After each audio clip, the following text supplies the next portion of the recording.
Hi everybody. Wishing you all a very happy Akshaya Tritiya and good afternoon to everybody. I'm hearing a lot of noise over there. Can you Hi, also hear me? Martin. Hi, how are you? Yes, I'm good, thank you. How are you? Thank God. Very good. Very good. Wishing you a very happy Akshaya Tritiya. It's a very big festival in India today.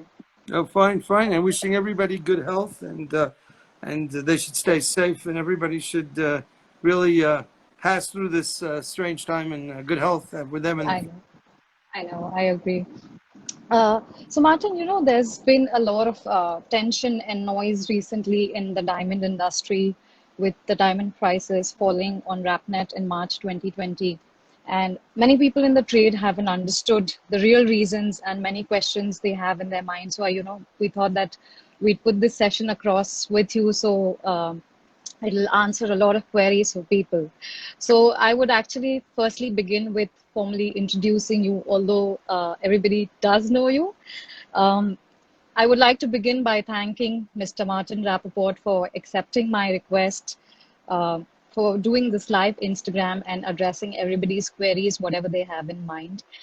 My second thanks would be to Sonia Esther Solanti for organizing this for us. Martin Rapaport is the chairman of the Rapaport Group and founder of the Rapaport Diamond Report and RapNet online trading network.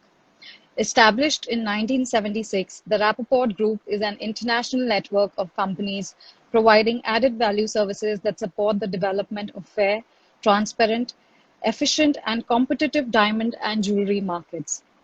So, Martin, tell me a little bit. Let's begin with the history of Rapaport. Generally, the millennials and Generation Z consumers have heard the term rap or Rapaport, and especially when they receive discounts, but they do not know what exactly Rapaport is, what its history is, how the discounts work, and especially how are the diamond prices derived. So, can you share with us some insights as to what made you come up with this price list and how did you think of this platform? The Rapaport price list began publishing in July 1978, which is about 42 years ago. And what happened was there was a tremendous need for price information in the market as Yes. diamonds became commoditized somewhat. You had the GI grading report, and then the question was, what are those diamonds worth? And so I started to do research. I started to collect information about what people wanted to sell. And people don't like to talk too much about what they're willing to bid for a diamond, and they don't like to Yeah. disclose maybe even what they paid for a diamond. But everybody has an asking price. Everybody has a price in which they want to sell a diamond. And so I started to publish this price information, Okay. and it was very much interesting and accepted. Those days, diamond prices were going up. A lot easier to publish diamond prices when they're increasing.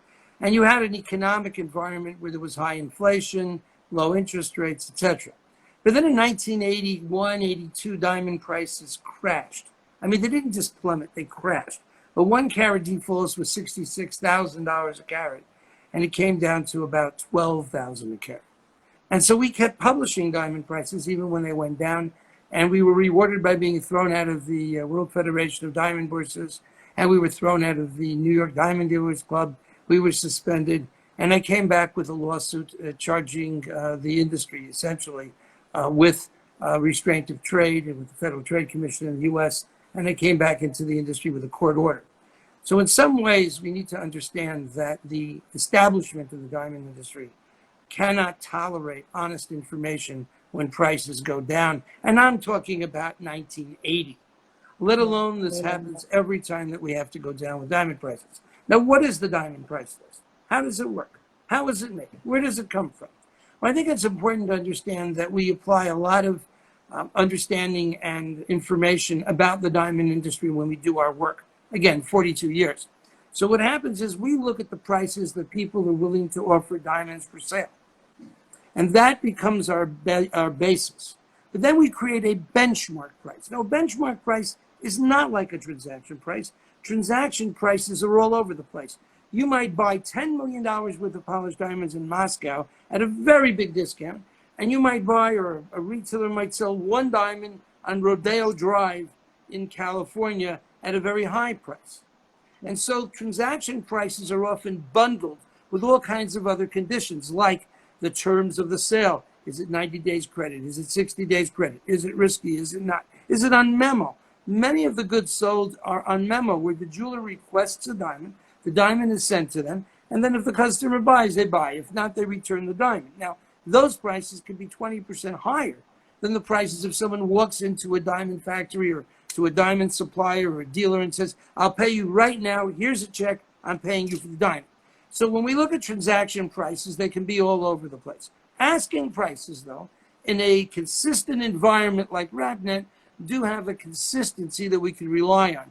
Furthermore, we're also looking at the types of diamonds. And so we have Rapaport specification A3, which are GIA graded diamonds with certain depth percentages, table percentages, etc. So number one is we need to define what is the type of diamond we're talking about. Two, what is the market? What is the terms and conditions of sales? Then we get an asking price. Then we create a price above the asking price. You can call this a numeraire price, which is a technical term, but you can call it a base price or a platform price. And now that price is high enough so that everybody can make profits. So that when you go to a retailer, they can say there's a 10% or a 50% discount. But that price is a benchmark. That's the word I was saying. Benchmark price.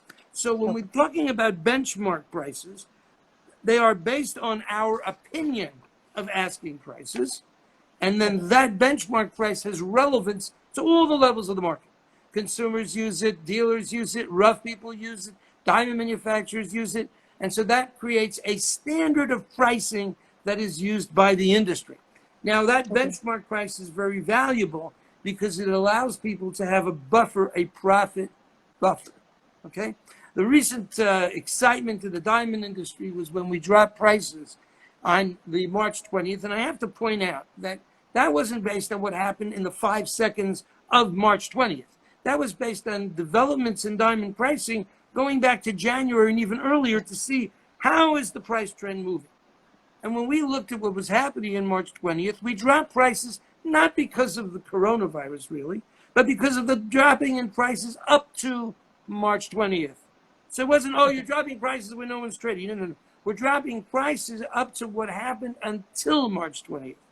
And therefore, the arguments that say don't drop prices. Now, a lot of people in the diamond industry feel it's the role of Rapaport to protect the industry. Yeah. But that's not true. We're here to provide honest information about diamond prices for buyers as well as sellers.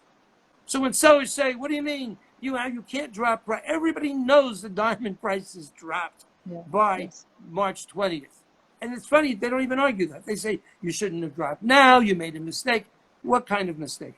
The basic job of Rapaport is to report the drop of diamond prices when they happen, as close to when they happen as possible.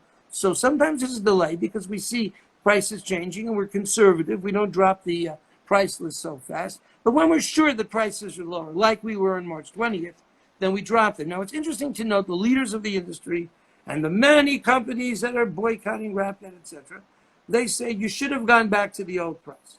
But I want to make it clear, Rapaport is not going to lie about diamond prices to benefit the sellers. And I'll say that again. We need to maintain honesty, credibility, and morality in the Rapaport price list. When prices go down, we go down. And if that's unfortunate for the industry, my heart goes out to the industry. And I understand that we have to have empathy for the industry, and I care about the industry. But the most important thing is for people to know where is the reality. And so if we see diamond discounts go to 55%, as they did, diamond discounts reached an all-time high, crazy high-level discounts. We have to maintain credibility and honesty, and therefore we had to go down on March 20th. And it's not an ego trip. Trust me. If I made a mistake or we made a mistake at Rapaport, we would change it. But it's not a mistake. Diamond prices went down up to March 20th, and that's the fact, and we're going to quote the facts. And so if everybody says, well, we're going to blackmail you, Mr. Rapaport, if you don't go back up with diamond prices, we're going to run a boycott against RapNet. So be it. I mean, this is the issue. Are you going to be honest, even though it's going to hurt your business, even though people are going to boycott you, or not?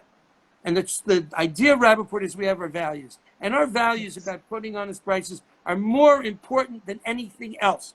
So even if you threaten us and you say, oh, we're not going to list diamonds and Rapaport, we're not going to do other business with you. Well, the truth of the matter is I'm sorry about that, but we are not going to lie about diamond prices to protect the sellers. And we have a moral and ethical obligation after 42 years. Come on, we're going to tell the truth. So forcing Rapaport not to tell the truth through boycotts, it's lowball. But I mean, I accept it. That's many years ago when the president of the New York Diamond Dealers Club threw me out of the New York Diamond Dealers Club for publishing prices when prices were going down, he said to me, Rapaport, if you can't take the heat, get out of the kitchen. So I realize we have to take the heat. If we're going to be honest about diamond prices, we're going to upset the sellers, we have to take the heat. On the other hand, the buyers now, and even the sellers, trust us. And be aware of one other thing. If the industry is heading off the cliff when it comes to diamond prices, and I think we need to realize that the most important thing for the diamond industry, at least in my view, isn't diamond prices. It's the ability to buy and sell. It's the ability to trade diamonds. And if that stops because people are holding back, then people are really going to have a very unfortunate experience. But if we live with the market, we go up when prices go up. We go down when prices go down. And the industry breathes, it inhales, it exhales, the industry will be fine. It's okay if prices go down, and it's okay when prices go up. Every commodity lives normally. For some reason, there are people in the diamond industry that can't accept the idea that diamond prices go down. And again, my heart goes out to the people who are suffering. I really feel bad about, the situation. But we have to be real.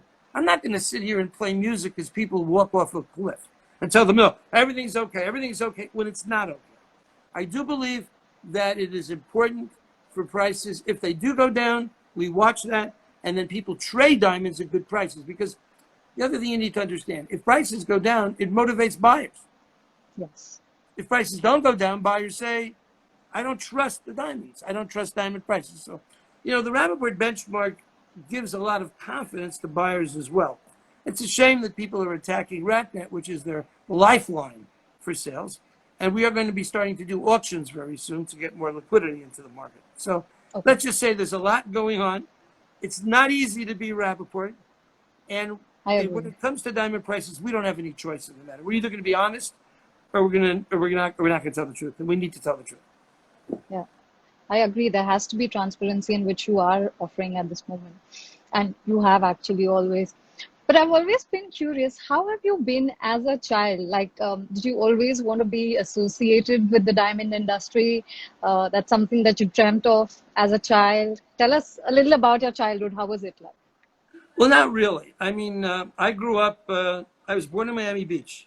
I think it's important to recognize, hold on one second. Just what's it? Rivka, a little quiet. Okay.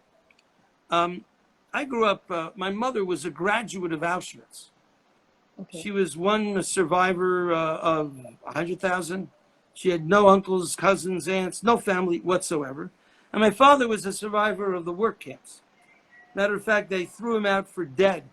And an American soldier pulled him out of a pile of dead people.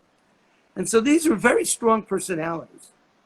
So it doesn't faze me when I have 1,000 people who die. You're wrong, you're wrong, you're wrong. And I stand on my own space because my parents were very strong personalities, very strong survivors. To survive Auschwitz, which was a death camp, you really had to be a very special person with a strong identity and a strong personality, a strong sense of justice.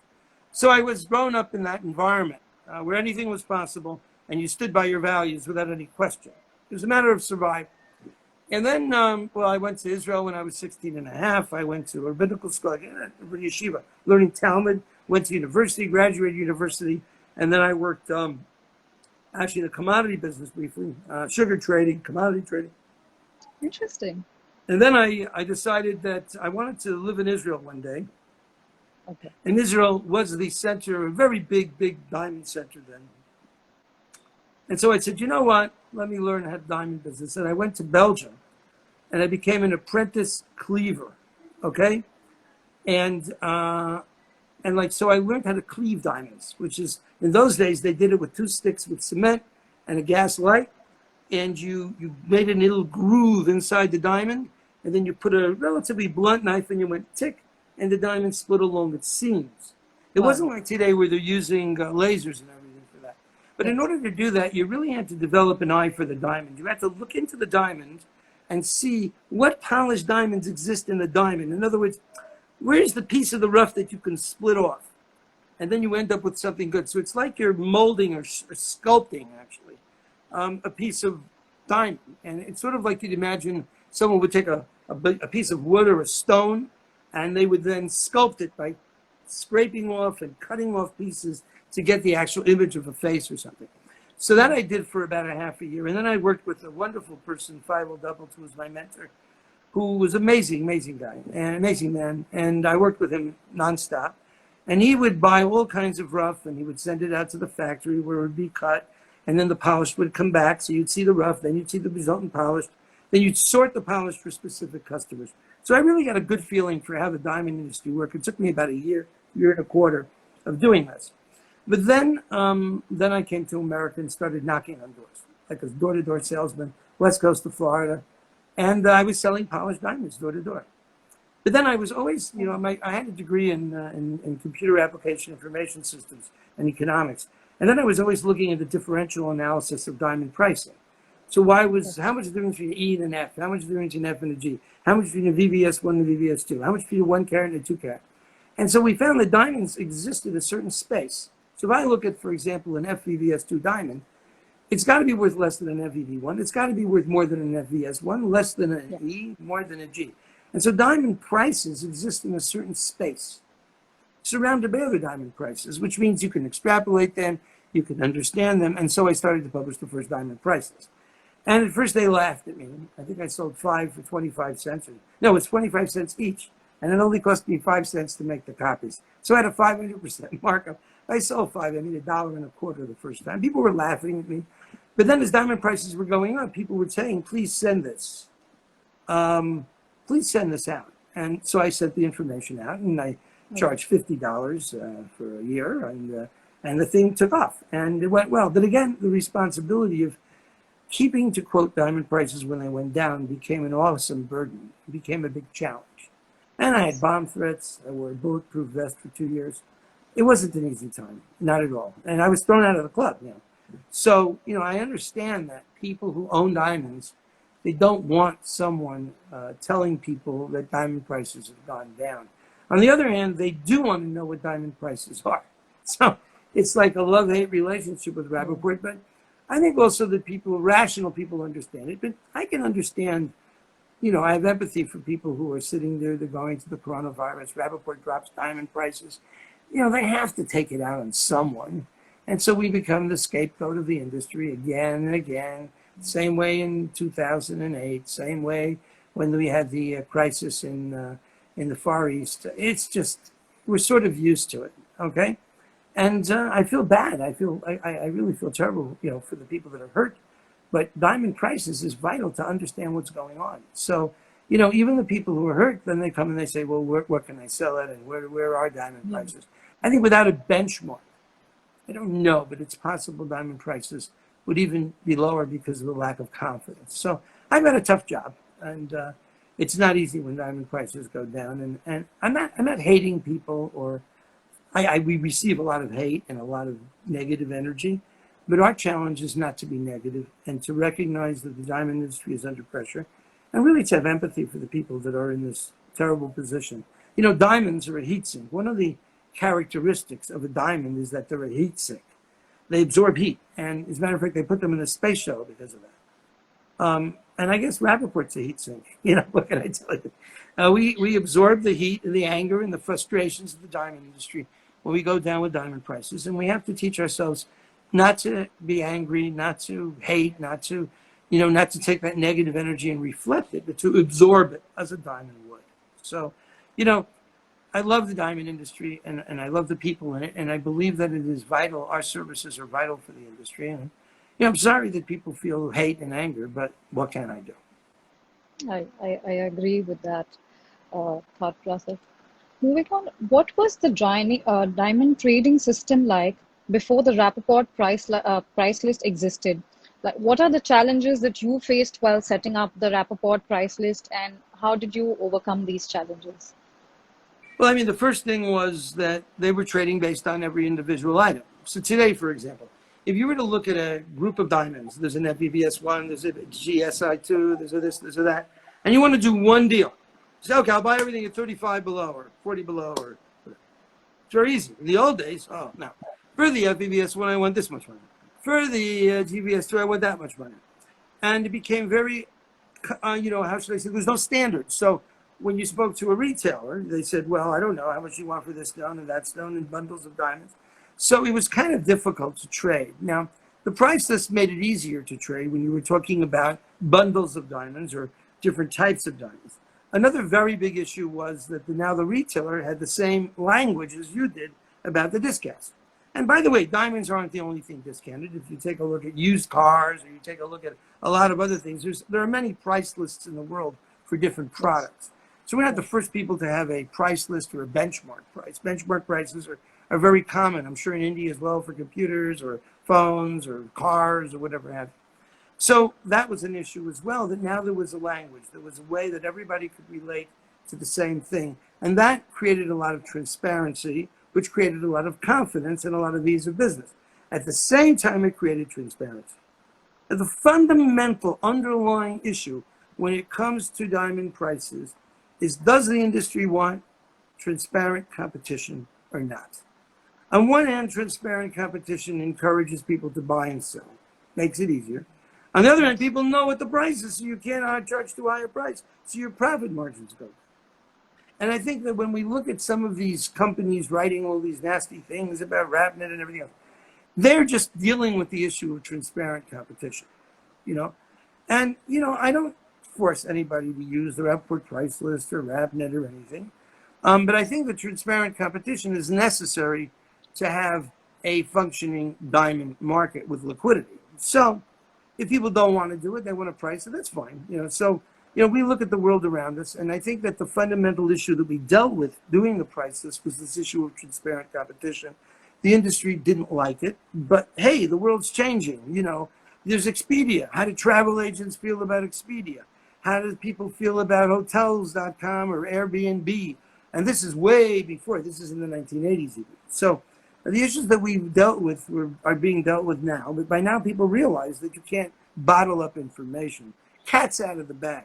The question is, we have to do honest information, which means we have to go down when we have to go down with prices. It means we have to spend a lot of money. We spend probably a lot of money, over $1 million a year, to do diamond prices and to do our research and to check and to look. And we don't just look at RapNet, we look at the whole market. So there's a lot of work that goes into this. And I think that the challenge is they threw me out of the Diamond Club. That was a pretty big challenge. Okay.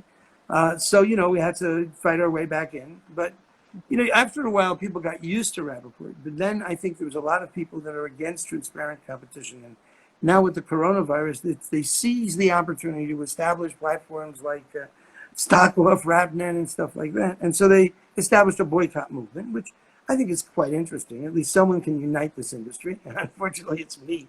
And they're coming against me. But I think that in the end, RapNet and what we do is important. And rational people will use it. And I think we'll be fine. It's happened before. So, we have to have love. I guess it's a Christian attitude of turn the other cheek. But we have to have compassion and we have to have love for the industry, even when the industry is kicking and screaming and fighting us. Yeah. I really like that. It's such a beautiful story that you've said. Going forward, where do you derive these prices from? I'm seeing a lot of questions coming up on prices. So where do you derive these prices on the wrap from, and on what basis are these? Well, it's asking prices, first of all. So if we can put a diamond on the table, let's take a look, for example, at D-Flawless. Yeah. If we can put a diamond on the table, a D-Flawless for $10,080, I mean, here, buy it. And then we look at the Rapaport price list, which may be, I don't know the exact number right now.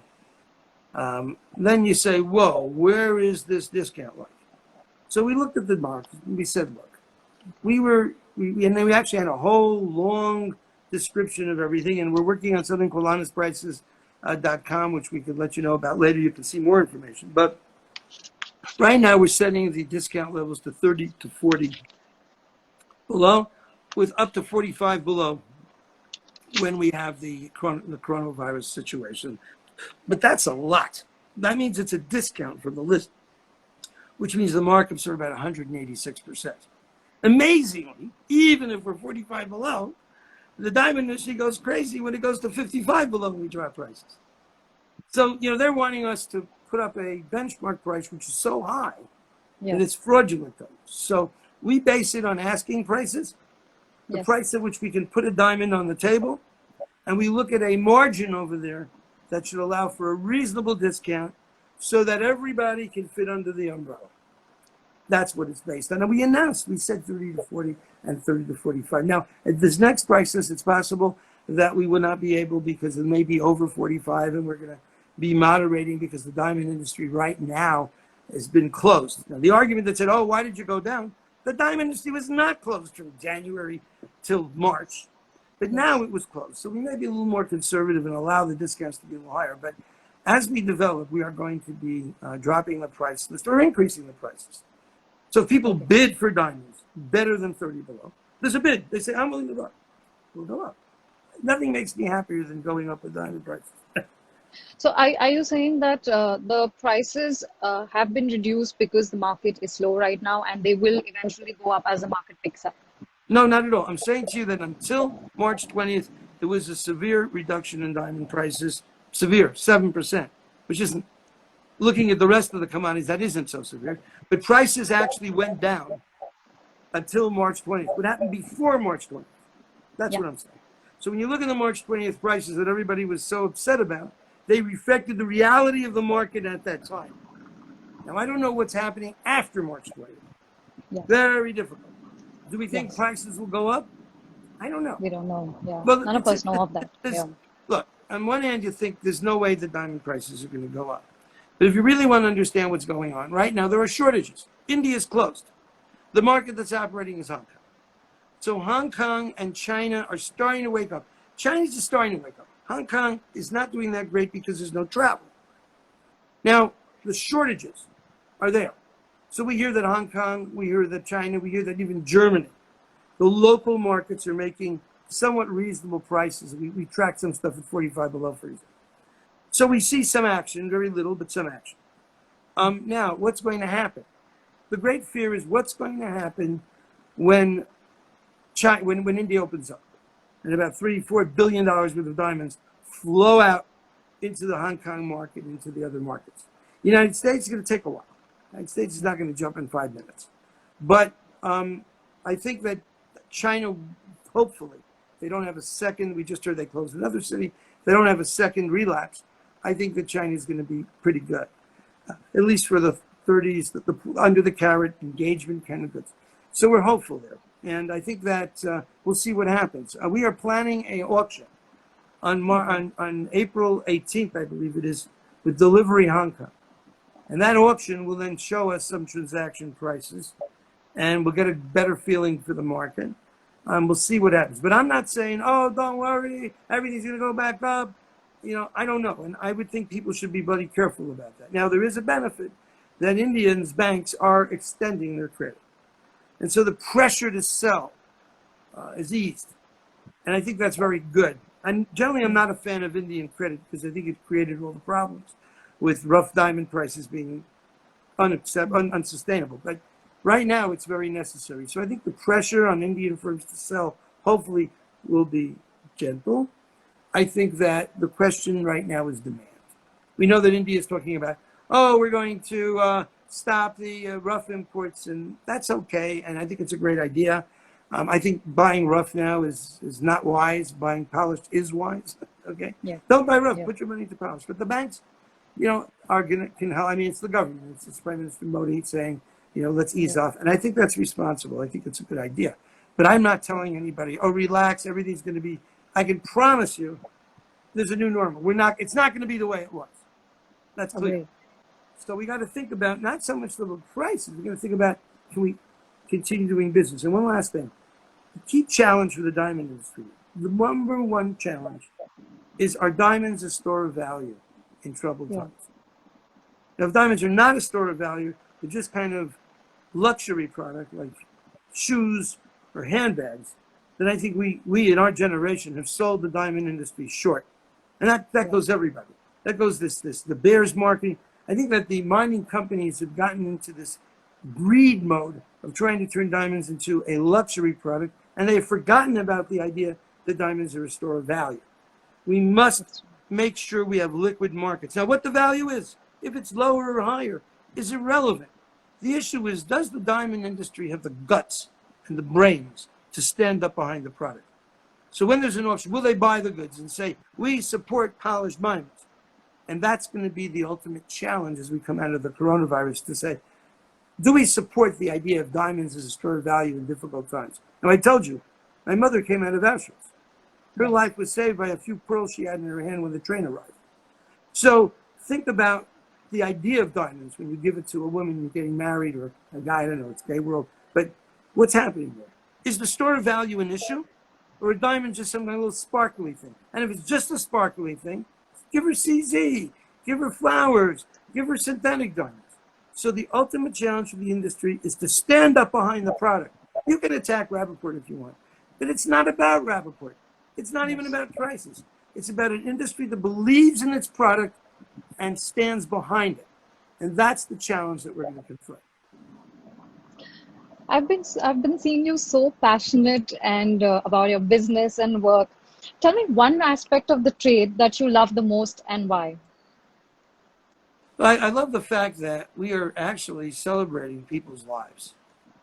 That when you really think about what diamonds do, you know, diamonds are a very interesting story because they provide two of the most important things that people seek, and that's emotional and financial security. When you give a diamond, someone gives a diamond to someone, a man, a woman usually, what is she getting? Some women are jumping up and down, I use my engagement ring, but she's also jumping up and down because she got a man, not just a ring. She has a relationship. She has someone that loves her, someone that's going to trust her, someone that's going to take care of her, someone that will be with her. And that diamond is the symbol of that relationship. So it's an emotional commitment. And then it's also something valuable. And whether it's, say, 2 months of salary for someone who makes a small amount of money, or if it's 2 months' salary for someone who's a billionaire, it's meaningful from a financial perspective. And that woman has that financial security. She can sell it if she needs to. She has some, and there are many cases in life where things get tough. As a matter of fact, in the United States now, we predict a robust reselling market. Many people will sell their jewelry now as they come out of the coronavirus, so they don't have enough money for whatever they need. And in India, I think the idea of diamonds as a store of value is ingrained. Will the retailers buy back those diamonds? Will they stand behind the product, or will they start mumbling and hiding under the bed and blaming Rapaport? And so I think this issue, again, it goes to the same point. Financial and emotional security in one package at a happy occasion. I mean, that's the most beautiful thing about diamonds. There's one very important thought that you said, that diamonds celebrate people's life, and it's such a beautiful story for anybody to communicate, even to the consumers or to their loved ones. Moving forward, there was a slump in the markets during 2008, and the market had started to recover around 2009. Diamond prices had jumped. So do you feel there will be a similar sentiment post the recovery of COVID-19, or do you feel that there has been a shift in the consumer preferences from then until now? This is a very important question. I was just reading a Harvard study about it. Some people talk about a V-shaped recovery. Now, that would be nice, but we don't know how long this issue is going to take. We don't know how long people will be in isolation. One of the studies by the Boston Consulting Group gave the longest term that they expected for India to be the second week in September, which is huge. Maybe, hopefully, it'll be a lot less. Okay, that was the Boston Consulting. Long term, maybe short term would only be until maybe. I don't know. Let's see. We're now May.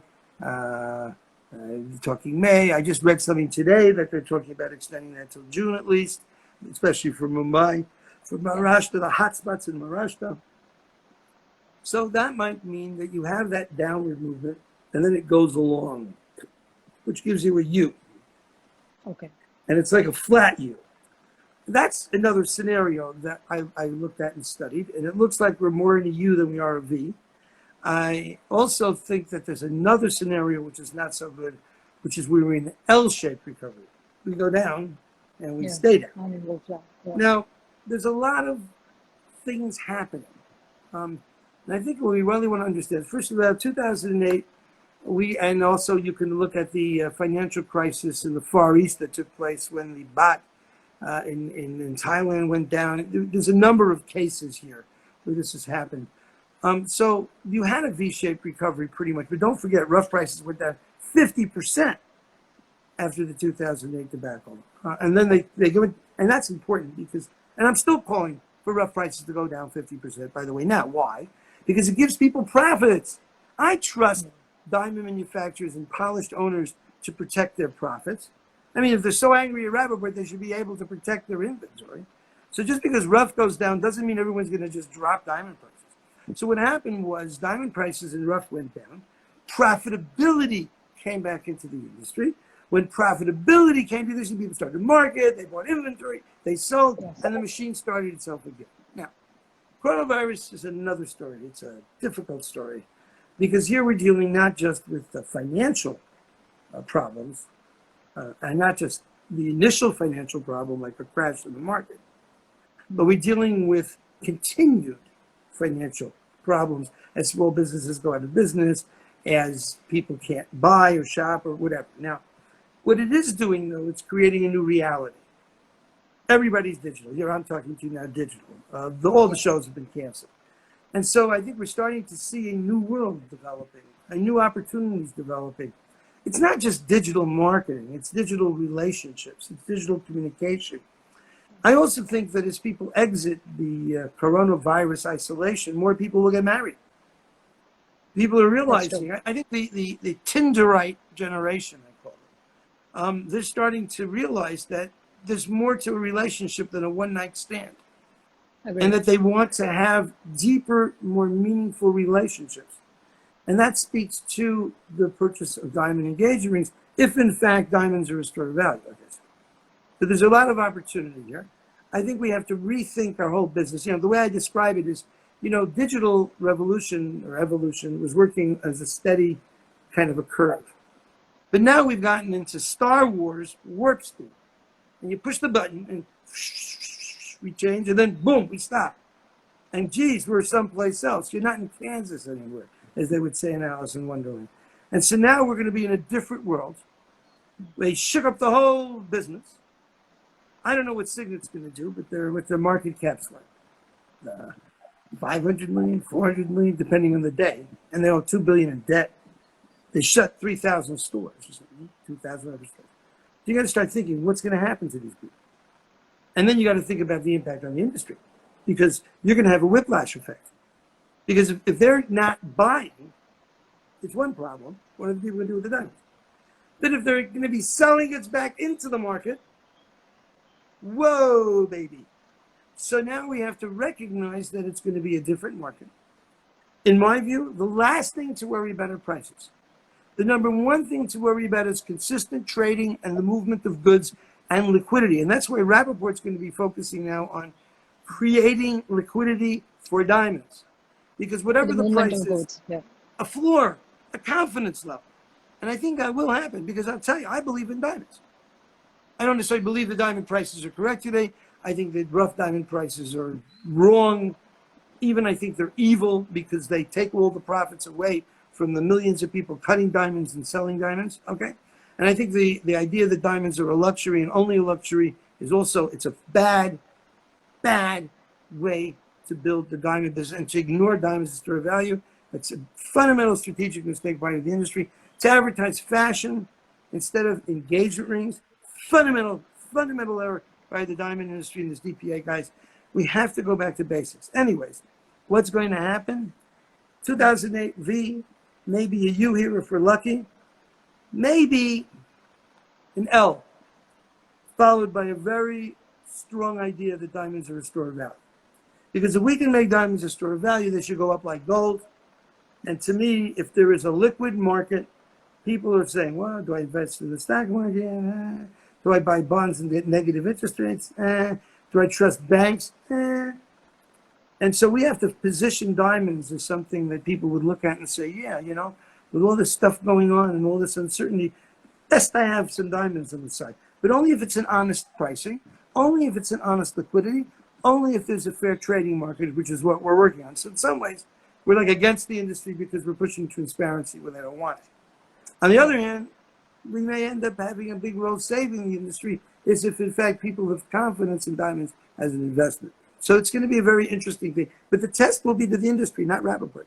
When someone walks into a retail jeweler or whoever sold them the diamond in India and says, can I have my money back, please? And the guy says, well, go away. That's going to be the challenge. So if we are a shameful industry who sold diamonds on the basis of the restore value, and when the tough time comes, we run away, then I think that it's not just the diamonds, it's the people. We have to have people that are strong like they're diamonds. We have to have people that believe in diamonds. And don't worry about the price. Just keep it liquid. Okay. What has been that major reason to change or reduce the prices, although the markets have been shut? What was that one major reason that made you think of the change in these prices and further making the diamond price list go from a weekly to a monthly after so many years? Well, what happened was this. First of all, diamond prices went down before March 20th. It shouldn't shock anybody that if diamond prices go down, Rapaport prices goes down. I mean, yes. But a lot of people, they just can't, you know, it's an emotional thing for a lot of people. And so whatever you explain to them rationally, they don't accept it. They won't get it, yes. The second thing is that, yeah, we're going into the coronavirus. I understand that. But so what? So prices go down. So what? You can't say because it's the coronavirus, diamond prices didn't go down. Shh, don't tell anybody. It's nonsense. I mean, it's not what Rapaport does. So that's one thing. And so we looked at what was going on in the market. We saw very high discount levels. We saw that prices actually came down, and we had no choice. In other words, if I'm going to look at in the mirror when I wake up in the morning and say, Mr. Rapaport, are you a liar? Are you telling all the buyers the diamond prices didn't go down when you know that they did? And I'm talking about a significant amount. So you got to stop that. You can't be a liar, and I'm not going to do it after 42 years. And even if they shut down all the other businesses, ethics come before business. And that's how I believe, and that's how we've run my business for the 42 years. And the next 42, the people that will take it over from me will run it that way. And that's what we are. That's how we are. It's an identity issue. Now, in terms of why we get monthly, very interesting. Now, we've been running the business very hard to do a weekly price list. And a lot of times we're concerned about the fact that when we go down with prices, people react by going down with prices. Then we catch that and we may go down again. So generally, we have a pretty big spread between moving the price sheet and doing it. It's not just going down, it could be going up also. Yes. So we were in a situation we don't want to go week after week after week. And so doing it once a month enables us to be the breadth of time to measure the reaction to the price list before we go and make another price list. We felt that was very good. The other thing is we decided to put out a trade sheet, which is going to show everybody the discounts. Yeah. Which gives them an opportunity to call it, oh, you're wrong, no, I'm buying it this way.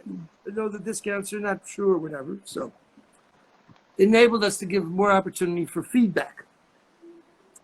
And combining the idea that we're putting out a trade sheet, which shows the actual discounts, we're not starving people for information. But the trade sheet is more for the experts, the people that are in the industry more. You know? So it's like RapNet. RapNet is only for members of the trade. But the regular price sheet is broadly distributed. So we thought that that was going to be a better way to deal with this. And we're more comfortable. And I think that the trade also is always afraid. Is the price sheet going to go down and this and that? They'll still be afraid because they're going to look and wonder, what are we going to do on May 1? What are we going to do in the last week in May or June? They're going to be nervous about that. We can't help that. But they can look at the ongoing market on RapNet, and they can look at cost of moment, and they can look at the trade sheet we're putting out, which shows you discounts. So we're not taking information away. We're actually giving people more information. And we're standardizing the Rapaport price list so it's a little more easy. People had asked us to do this. And I felt that, maybe this is a good time to do that, okay? And we wanted to ease the pressure on the trade week by week by week. And we also wanted to ease the pressure on us as well, okay? Because these are more turbulent times. The volatility of diamond prices are crazy now.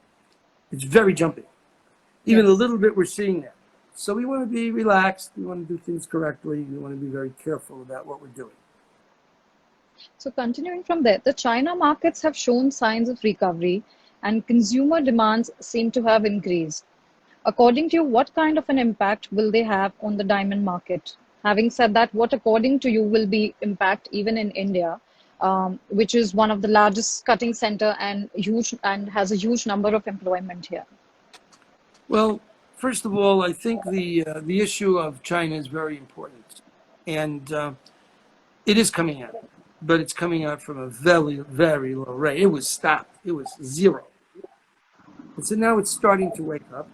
We are hearing some good reports about some of the brands, but I don't think it's going to be robust enough to absorb the full amount of diamonds that are going to be coming out of India. So we're watching it, and that's one of the reasons we're doing our auction on the 18th of next month with delivery Hong Kong, because Hong Kong is the only market you can really have delivery, although we are actually running an auction right now in Israel, as a matter of fact. So we're keeping going. We're not stopping. But I don't know that China is going to be strong enough to handle the full recovery that is necessary. India is not just a major, it is the major diamond manufacturing market in the world. We estimate about 93% of world diamonds by value are cut in India. Now, I'm concerned about Surat. We have offices in Surat, we have people in Surat, because the diamond manufacturing is not going to be happening very much. Diamond manufacturing is plummeting in India. And this is a huge problem because a lot of the workers are going back to agriculture, and I don't think they're going to be running back. If they do the 1 month moratorium, they probably do 1 month. In 2008, if I'm not mistaken, there was almost a 3-month moratorium in rough imports. And so, that's going to have a devastating effect on the diamond manufacturers and the cutters and the smaller people that are coming. I figure only about half the people in Surat work for big companies. So there's a lot of smaller people that are going to be displaced. And I think manufacturing is going to take a hiatus for quite a while. You can't keep manufacturing diamonds at high rough prices and pouring those diamonds onto the market. It's like adding fuel to the fire. Inventories are already too high. So it's going to be tough for them. I'm worried about them. I know that we wanted to do a lot of things. And, there's a problem in India because, I really respect and love India and the people are so great, but they keep making these laws that are just horrendous. For example, if you want to cut rough diamonds in India today, we get rough from some mines in Sierra Leone. It's murder bringing in the rough. And they want to know what the polish will be. And even like in the United States, we're the largest recycler of diamonds in the world. So a lot of those diamonds need to be fixed and recut and what? And people have to travel to New York or Dubai because India doesn't allow us to import diamonds that are used for recutting. So there's all kinds of problems with customs and ministers and protectionist policies that are hurting India tremendously, tremendously. I can't even begin to tell you. But I'm praying that it'll resolve because, these recut diamonds would give people some work. But I don't know. It's very hard, and I'm worried about that. In terms of India's ability to get liquidity, the banks will continue for a while, 3 months, they say. So maybe liquidity is not so important right off the bat. So people aren't going to have to sell like fire sales. So that's okay. That's good. But on the other hand, at some stage, they need to pay workers. They need to keep things going. So we need to return to some kind of a market. And again, I got to emphasize to you, most of the people in the diamond industry do not make money on their inventory. They make money buying at X and selling at X plus Y. That is the way the industry works. So that's how you make money, trading. Not by sitting on the diamonds, by trading them. And therefore, even if prices go down, if you continue trading, you'll make your money back in a little while. But if you freeze and you just sit there and you don't sell because you think you can keep high prices, then you're just going to freeze. And then you're going to be in trouble. As a banker once said to me, he said, as long as my patient is breathing, I don't bury them. Which means as long as there's business, as long as there's transactions, then it's going to be okay. Because even let's say you take a 10% or even 20% hit in your inventory, but every time you sell, you make 10%. So you got to sell a couple of times and you're back to where you were. And I actually wrote in a letter, I explained how you can make money in a downward moving market. People did not like that I said that. But we have to think realistically. And so India is going to So, face some challenges. so sorry to Yeah. cut you. Would you term this as hedging? No, it's more like trading through a down market. It's pretty straightforward. The value of your inventory is replacement cost. People should understand that, right? So let's have a HVS2. Let's say it's like, it cost me $4,000 and the market is now 3,000. I take my HVS2 that cost me 4 and I sell it for 33. But I replace it with something that costs 3. Now I put $300 in my pocket. I got the same inventory. Yeah. I'm not frozen. So if you understand that the value of your inventory is replacement cost and you keep trading, you'll be okay. You'll end up with the same inventory. And other people have liquidity and you'll have to make some money, because the key aspect of who you are and what you are not a chicken that sits on the eggs of your diamonds. You're a trader. And obviously you have some customers somewhere that's willing to pay you more than the current liquid market price for diamonds. That's your goal. That's why you exist, because you can add value to diamonds from the low market price. Okay? And that's the key. And then also the industry believes in diamonds. They would then buy them for inventories. Oh, wow, diamond prices are so low. I better jump in. Okay? Like anything, like real estate or like gold. Okay? So we'll see what happens. And I am hopeful that India will, in fact, be able to. They have confidence in rough, which is misplaced. They need confidence in polished. And that's what it has to happen. People should stop buying rough and they should start buying polished if they want diamonds. And they should use their ability to add value through distribution. And then everything, and that'll then return the market to normal. I believe that'll happen, and that's why I think we'll have a U. So we were talking about the prices being volatile. So do you feel that there will be still a volatility of diamond prices in the next 2 years, mainly with India keeping a ban on the rough imports and few mines not being operated or they are at less capacity? Well, I think the initial challenge is going to be to get liquidity at whatever price there's a market, and that'll be some level. I don't know that everything's going to return 1, 2, 3, so we'll have to work through the overhead of existing diamonds. Okay, so we've got to work that through, and I think that not buying rough until we can reduce polished inventories is a key thing. And I don't know where the volatility will be in the meantime. It could be people under pressure to sell. People need certain diamonds, and if they need select diamonds, maybe they'll pay more for them. So it's going to be a very jumpy time over the next, 2 years, or the next several months for sure. What will happen after that is going to have a lot to do with the profitability of the business. My biggest concern is that we can't go back to rough being more expensive than polished. Cannot continue with that. And so there has to be profitability in the business. If there's no profitability in the business after coronavirus, then that's going to cause huge problems. The other question is going to be, are diamonds a store of value? If some people get the idea that you can actually buy diamonds and sell them and make money, they'll be motivated by lower prices to buy them as an investment, as a store of value. Now, if you can get that going, then we might see a development of another type of demand.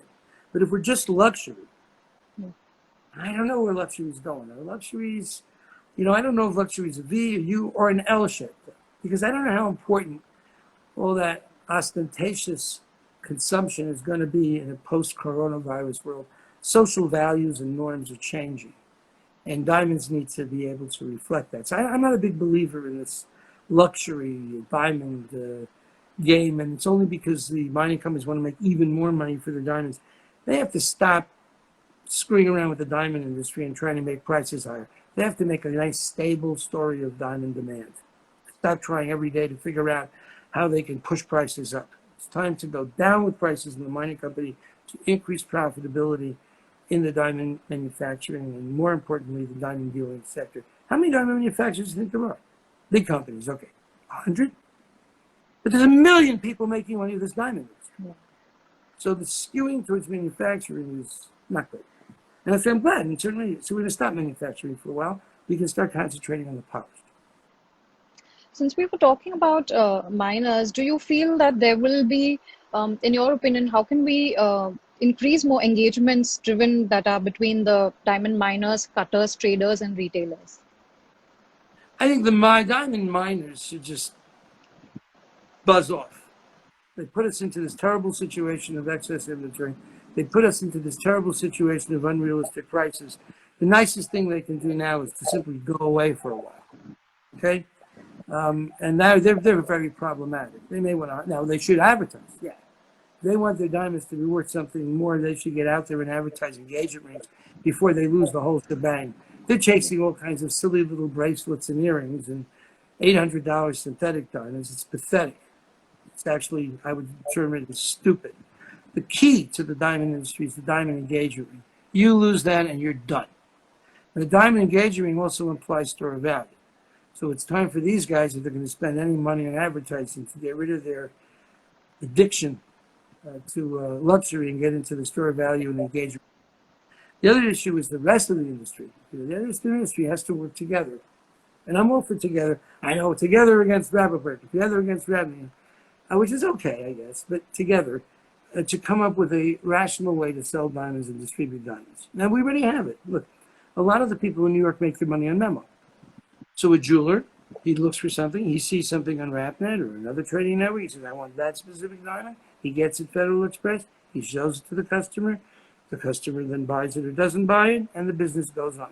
So we have a pretty efficient system for moving diamonds using the dealers in New York. And I think also that this idea that you cut everybody out, it's not smart. So all these diamond manufacturers, we're also going to be the dealers, and we're also going to be this, and we're also going to be that. I think that's being very piggish, okay? In other words, we need the different expertise levels in the diamond. We need retailers. I mean, tomorrow, maybe De Beers thinks I can be a retailer. Maybe a large diamond manufacturer thinks I can be a retailer. But they're wrong, because retailing is a different business, dealing is a different business. So I think what we really need to do is we need to support the idea that everybody should do what they do best. That's my wife's mantra. Everybody should do what they do best. Dealers who provide memo services and understand customers and understand credit and understand how to deal with the United States consumer, for example, they need to be supported, not cut, chopped, and killed. And so it'd probably be a good idea for diamond manufacturers, be they Indians or Israelis, to say, hey, I want to support dealers in New York, etc. Now, China's another story, but the same thing will happen there. So this idea that you can get rich by cutting everybody out of the distribution system, I think is false, and I think it's a bad idea, and I think we need to return. Now, again, if you have a dealer who doesn't know what he's doing and he's not adding value, then goodbye, Charlie. And I'm not saying that you may not have certain large manufacturers or large diamond dealers who can service better than other people because they can consolidate for credit information, shipping, or whatever. So there's a lot of opportunity here, but I think the diamond industry needs to recognize the added value that the different segments of the pipeline provide and respect that and not try to kill it out of having this super sense of greed. Greed is not a Martin, good. sorry, I'll have to interrupt. Actually, Instagram disconnects the video when we are about to complete an hour. Oh, So that's can we just log into it once we log off once again, all so right. we We'll can do complete? that. You Yes. got Rapaport. You got it. Okay. Hi guys, everybody, please, we'll be back right in a minute. So as you all know, Instagram disconnects the video after an hour. We'll quickly log in back immediately. So I'm going to log in right back. Okay. I have to figure out how to log out, but okay. Yes, we're back online. All right. Sorry, I had to interrupt you that time because otherwise the video would disconnect abruptly. Yes. So this is a pretty long interview. I don't think I've ever given one. I have. I see the number of questions going up. Oh my God, we'll take a couple of hours if we have to answer all Well, I'm of not them. going to be able to answer all of it. I'll do I this. know. No, I'm just joking. So, moving forward, post the recovery of COVID, do you feel that there will be an acceptance of diamond jewelry in the US, a market that consumes almost 50% of the world's diamond jewelry? And do you also feel that that may be opportunities where one can, or they can be opportunities where one should consider any sort of other markets for growth? No, I think the U.S. is going to be fine. China's going to be fine, but we have to sell it. And we can't sell it the old way. Stores in malls, digital again. like I said, warp speed, new digital world, virtual jewelry, okay, being able to try it on without having to, you take your iPhone, look at your hand, and you can see 10 different rings. Storing your hand online digitally so you can see, or your earrings or whatever. Technology offers us fantastic opportunity. And now the diamond industry probably hasn't been as fast as other places. And we're going to see a big push in the textile industry. Clothing is going to be going crazy. Fashion, crazy, to try to compensate for the fact that people don't want to waste their time in stores. Now, shopping is still an experience. Yeah. But shopping online is also an experience. So how people shop, why they shop, how do we sell jewelry? What's the idea behind jewelry? You know, Stephen Luciev de Beer's genius in marketing, he always said, don't sell the diamond, sell the idea behind the diamond. Now I am attacking him for turning this idea behind the diamond to some kind of luxury, like shoes and pocketbooks. And I believe that we have to sell the idea behind the diamond as a store of value, so I may differ with him. And I particularly believe we have to sell the idea of engagement rings. Now, we had a situation where people weren't getting married, but now that's going to change. I think more people will. Maybe marriage is the word. Maybe having a committed relationship is the word. Maybe having a partner is the word. Okay? Whatever it is, the idea that people now want to hang on to each other. They want to hug. They want to hug. They want to be. Yeah. So A sense of being secure. That's going to increase. And that's going to be great. And it's going to be beautiful. Because I think that these millennials, maybe they were caterpillars, they're going to kind of come out as butterflies. And so we're going to have a lot of nice people. Don't forget also that some of the millennials are hitting 35. And a lot of millennial women are going to have to decide whether they want to have children. And I don't know, a lot of people, I don't want children. A lot of people, I don't need children. Yeah. Which you might think is selfish or whatever. But there's this fundamental Darwinian genetic desire to procreate, okay? And you even see a lot of single women, you know, freezing their eggs and then, you know, not even getting married and having children. So, you know, I think that this idea of millennial women saying we need to now settle down with a partner sends a good message for jewelry. And, you know, jewelry isn't functional. It's not like a refrigerator or an iPad or an iPhone. And maybe that's why it has so much value, because we are transcending our emotional relationships to something that doesn't have utility. So we're trying to transcend our relationship to something that's altruistic. Love, altruistic. Jewelry is altruistic. Okay? It's not like here's a washing machine. Okay? Yeah. It's like here's a car. It's very altruistic. And it's completely giving. The guy doesn't wear the jewelry. Doesn't benefit from it other than the way she loves him or he feels good giving it to her. So it's a real gift. Jewelry is more of a gift than anything else you can think of because it doesn't have any functionality or any utility. In any case, that idea that post-coronavirus, there's going to be a desire for altruistic relationships would speak directly to the concept of a selling. But we have to figure out how to sell it without turning people off. And physical jewelry stores, the way we see them today, in the new world, to the new consumer, to these millennials, not exciting. It doesn't turn me on. Everybody's all the same stuff. So we have to really think about how to do business. Okay. So we say that basically celebrating relationships and celebrating occasions will become much more important after coronavirus. Mm-hmm. But not all relationships. The woman's self-purchase may be okay, and maybe De Beers can bury themselves with that. Engagement rings, real relationships, real commitment, real money. Real money. Can you sell a $5,000 diamond? Can you sell a $10,000? Look at what happened to D flawlesses. They're pathetic. $10,000, $11,000 for a D flawless, the best of the best 1-carat diamonds. Shame on an industry that doesn't know how to add value to such fantastic diamonds. So tell me, what has been your success mantra? I mean, do you have any tips in mind that someone should keep in mind when they begin their own business or someone is looking after their family business? Well, the basis for Rapaport is our values. And that means ethical, transparent, competitive, efficient markets. Everything we do fits into that. Everything we've done for 42 years fits into that.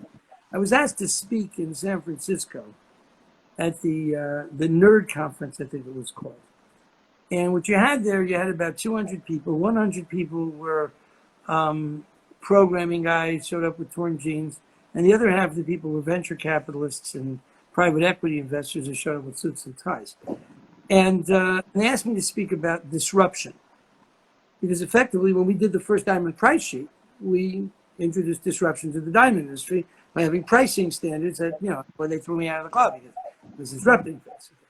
So I was thinking about disruption, and they said, can you talk to us about disruption? And these are people who invented Uber and Airbnb and, Expedia, and these are the guys that were doing disruption. Now they're worried about themselves getting disrupted.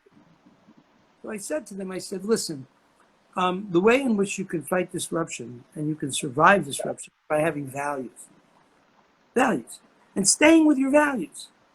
So my values are ethical, transparent, competitive, efficient markets. That's what we believe in. That's what we do. Bring me a deal that's not ethical. I don't know. We could have sold $50 million worth of diamonds every month or every 2 months for the Congo, but I won't deal with this stuff. Okay? Mm-hmm. It's not about making money. And that's what happened with the price sheet now.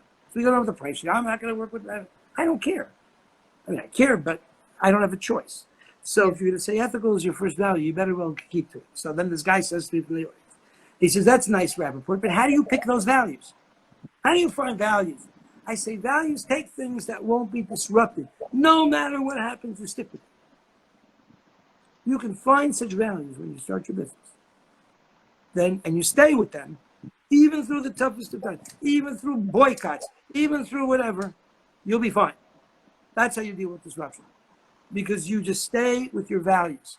And then in the end, the disruption comes, and the disruption is that you got to be creative, you got to change your business models, you can't just keep doing the same thing. But if you have your values, the values give you a lot of room. Like now, we're doing auctions. We're doing auction, delivery Hong Kong. There you go, bingo, which I think the market needs. So we're going to be doing more business. We're going to be evolving. We'll be growing. But that's what you need to do. Keep your values. That's. And if you're a young person coming, think about what are your values. What do you really believe in? What are you willing to do, even if it costs you money? So moving forward, I'm going to take a few questions from the audience before we sign out for today.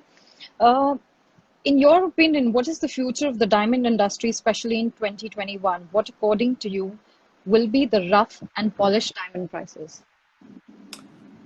Well, I hope the rough prices will go down significantly.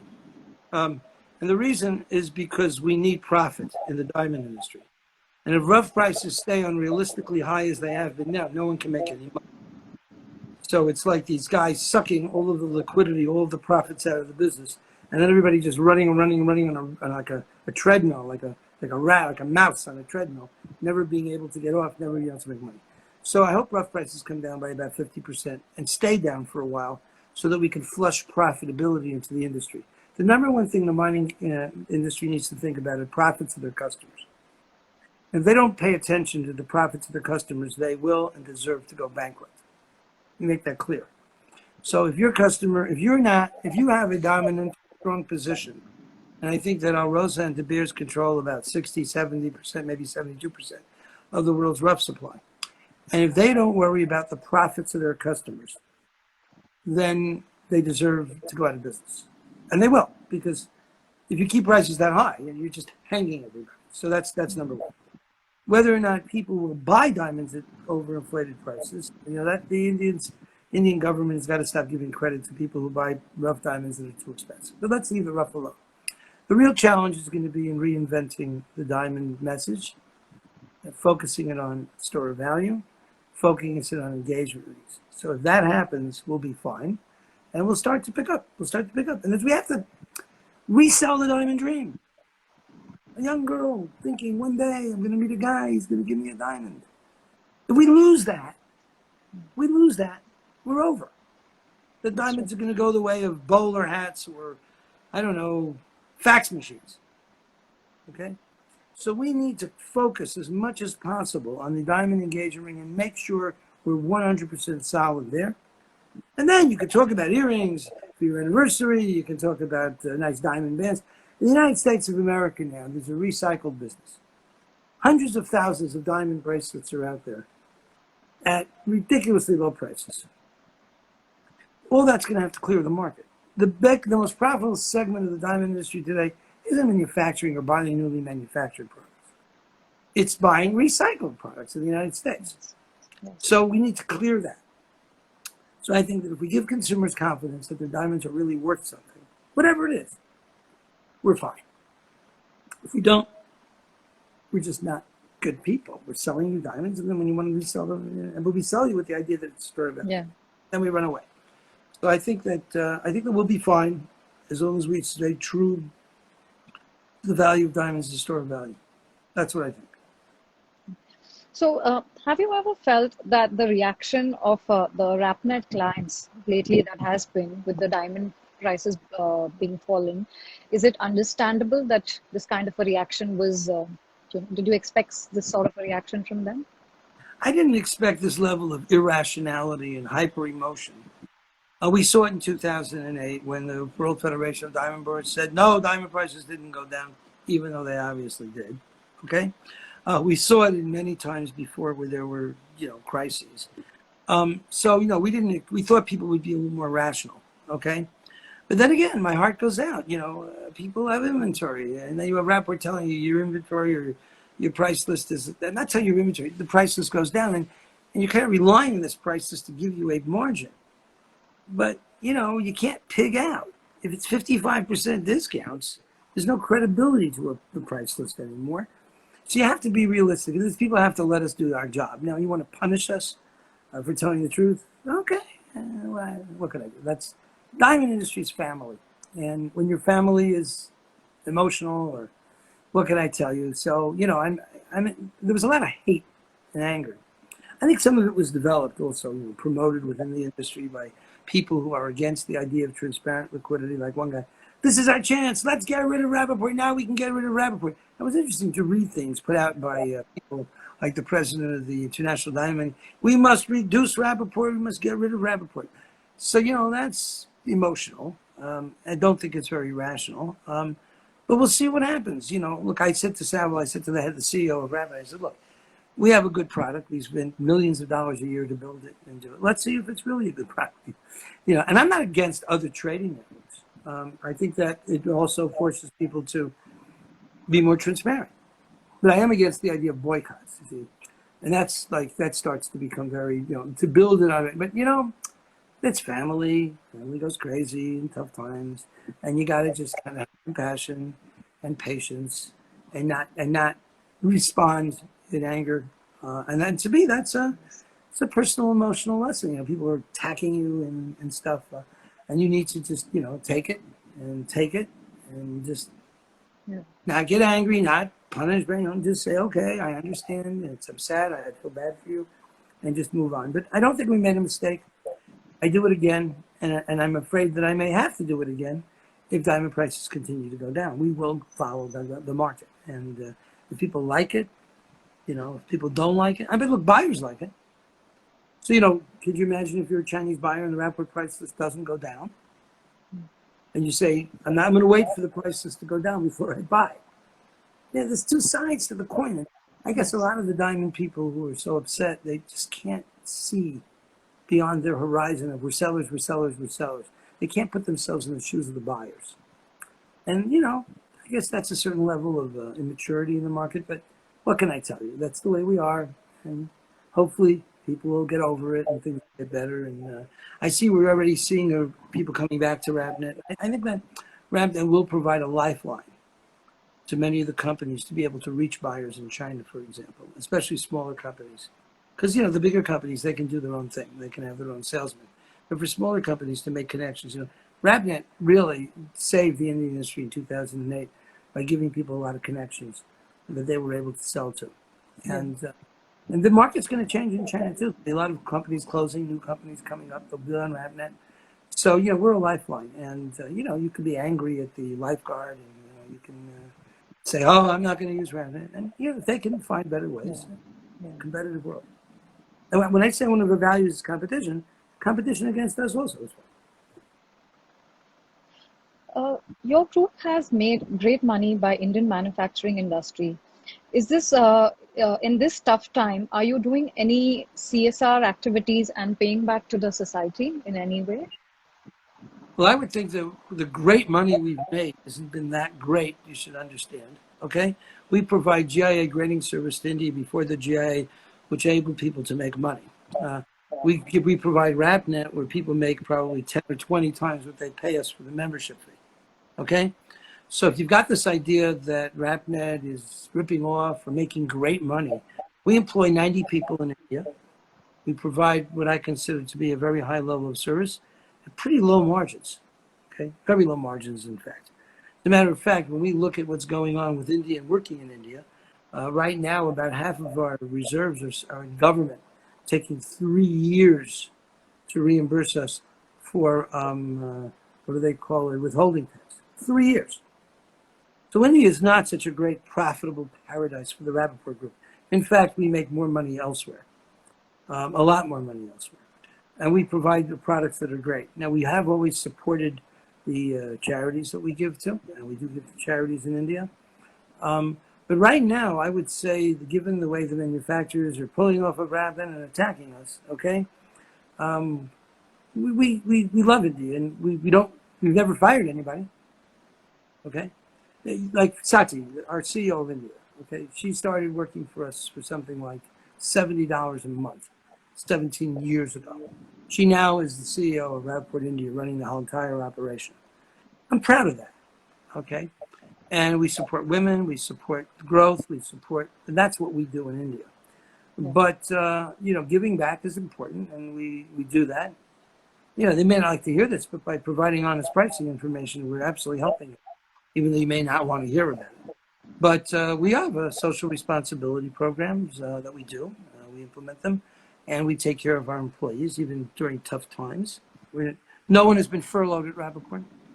No one has been sent away. And we're not planning to either.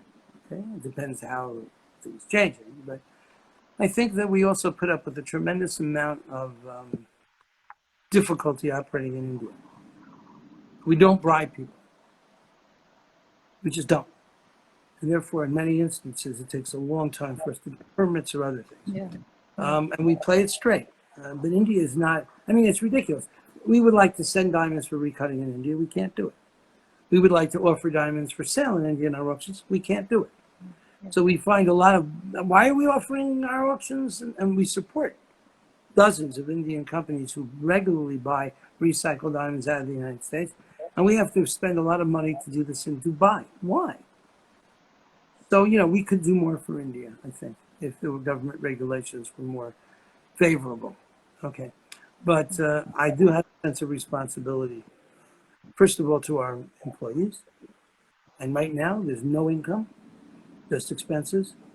And we are standing by, as an Indian company should, okay?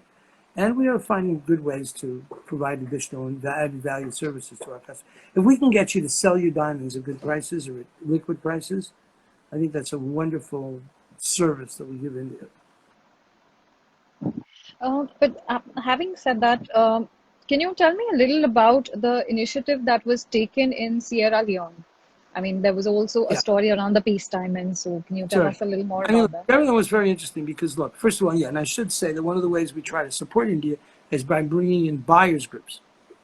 We've had buyers groups that we brought specifically to Surat to show them that they should meet the people, and they should make connections, and they should interface with each other. And that's something we would like to continue to do. We do it annually. Maybe we could do it more. We also took people to Sierra Leone. In Sierra Leone, we have a very strong effort to, literally, you have people there that are starving to death. When you talk to some of the artisanal diggers, the number one concern that they have is, what will I feed my children tonight? And I've been to Sierra Leone myself. I was there during the war. I worked on the Kimberley process. I worked on a lot of efforts to alleviate the problems. My son, as Real Rapaport right now, is very involved with trying to get emergency food into Sierra Leone today as we speak, agriculture. And Sierra Leone is very unfortunate. They had Ebola, they had mudslides. They've had almost every kind of problem you can have. Extremely fertile area. But with the peace diamond was very interesting because a group of miners who were making they were starving, like $1 a day level. They found the 709 carat diamond. That wasn't perfect. It was like this kind of a diamond. And they went, and instead of selling it to the local smugglers, they went to the president. They got in a Jeep, went to the president, and gave it to the president. And instead of the president putting it in his pocket and saying, thank you all very much, goodbye, he decided to try to auction it. And they tried to auction it there. They got some offers, but the people didn't actually able to buy it. And then they came to us and said, Rapaport, will you auction this diamond for us? And I said, well, if you can assure us that the money from the diamond is going to go back to the people who found it and to their village, a reasonable amount, then we will auction it for free. And I did. I took 3 months of my time. We showed the diamond in Israel. We showed it in Belgium. We showed it in the United States. We made an auction, and we didn't charge anything. And we got $6.5 million for the diamond from Lawrence Graff. Of the $6.5 million, 40% of the money went to the actual diggers. That was Pastor Momo and his team of people that dug. And that included some money for the village. But then another 15%, and there's even more, about $1.5 million went to the village of Koryardu. Now this village had no running water, had no road, had no medical, had no school, had nothing. And $1.5 million got into that village. And now that whole village they have a medical place for women to give birth. They have a school. They have a road. They have clean water. And the number one thing when you talk about infant mortality rates is clean water. And so now the whole community is looking and saying, wow, when you have diamonds, give them to the government. And the government did get about 40% of the value of the diamond. So the government gets money. Because you say, all the diamonds come out. Why is there no money? Because they're all smuggled. But if the government gets the revenue from the diamonds, they can invest it and they can put in roads and water and stuff. So we're trying to create a whole new process of how diamonds are traded in Sierra Leone, so that it goes to the government and taxes are paid, meaningful taxes are paid. Now the government has revenue, and people say, oh, so someone finds a diamond, his community says, sell it to the smuggler. Come on, let us all share the benefit. And that's kind of creating a revolution in how the artisanal sector can work. So we're hoping for that. And De Beers came in the meantime, also trying to do something. So we're hoping that the issue of artisanal diggers, look, the artisanal diggers are just as much part of the diamond industry as the cutters in Surat, who also have a lot of problems, okay? As the rich jewelers, they're all one community here. So we try very much to bring the diggers into this. And when we do our talks in Vegas, we brought them in. We had the Minister of Mines of Sierra Leone talking. I think that the diamond industry needs to pull together and make sure that there's ethical sourcing of diamonds and that we're not exploiting people. Because part of the diamond message is love. And what woman wants to get a blood diamond? And, you know, I think that when you give a diamond, then you can, and so now we're working with maybe people in I don't know what our relations will be with the big manufacturers in Surat or in India. I hope they'll improve or whatever, but we're working to create source certification. So we can say this diamond came from a legitimate source and give it like a green star on RapNet. And we're working on that project for years, very difficult to implement. But I think if we can do that, we will then be able to add value to diamonds by being able to indicate that they come from legitimate sourcing.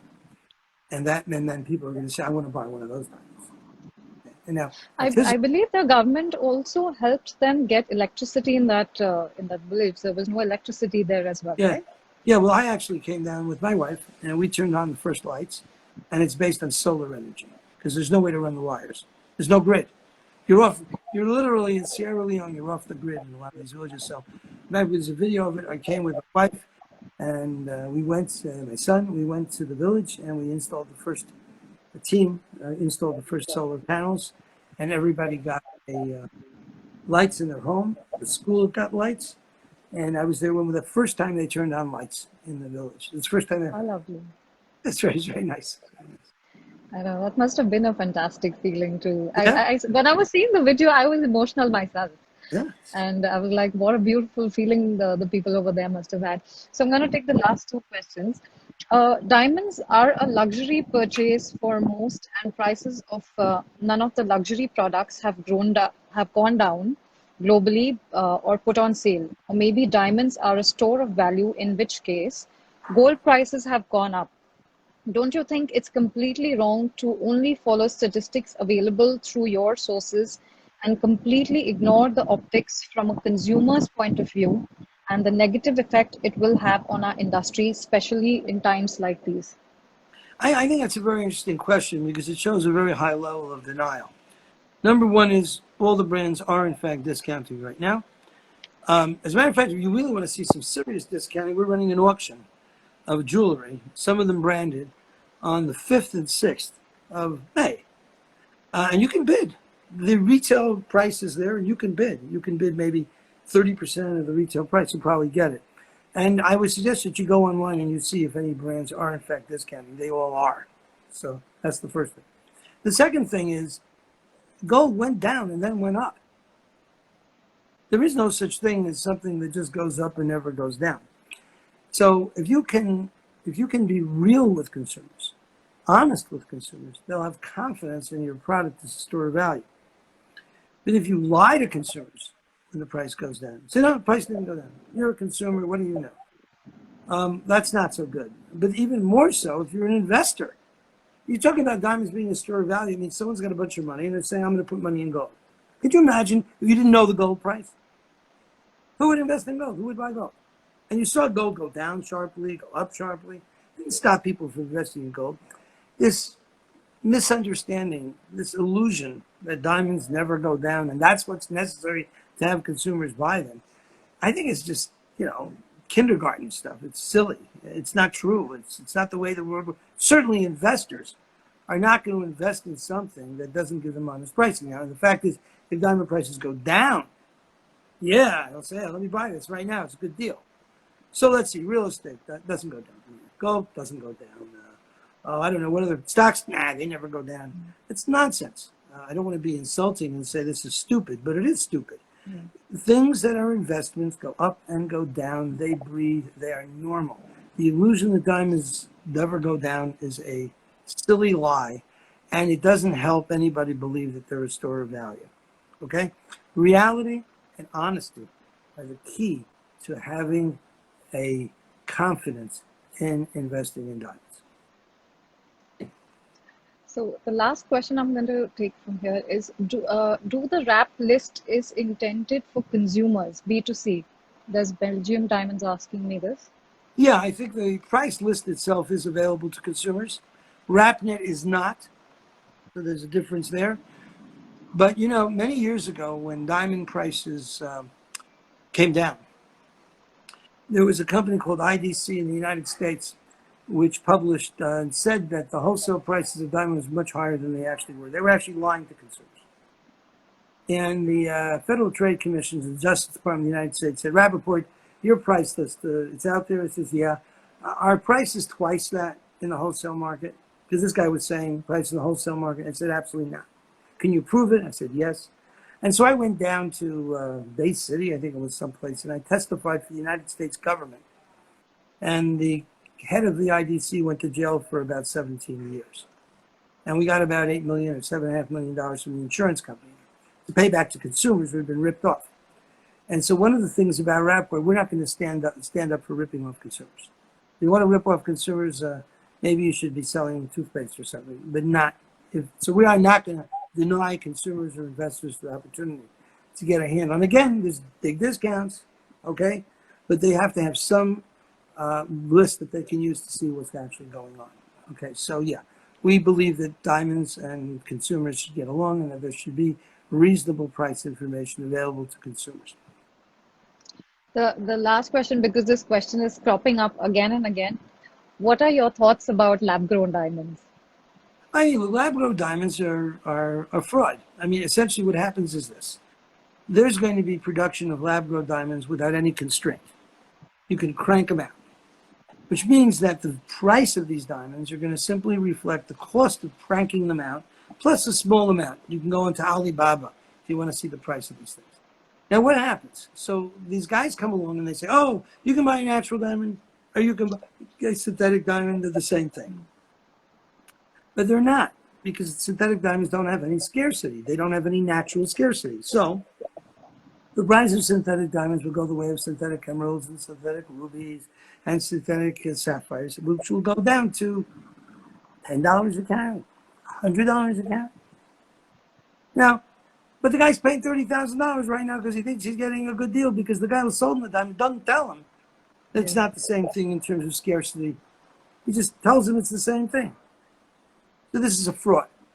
And the more people that get defrauded, the more people are not going to trust them. So I'm not a big, and I think that if you're selling synthetic diamonds and you're telling the consumer, I want you to know, this stuff is produced in unlimited quantities and we fully expect the price to come down. Fine, go ahead and sell them. But if you're telling them that it's the same thing as a natural diamond, you're a liar and you are defrauding the consumer, okay? And you're destroying the diamond industry. You're literally putting poison in the well from which we all drink, because any consumer that buys one of these diamonds and spends tens of thousands of dollars and then finds out it's worth hundreds of dollars, I mean, that consumer is never going to buy a diamond again.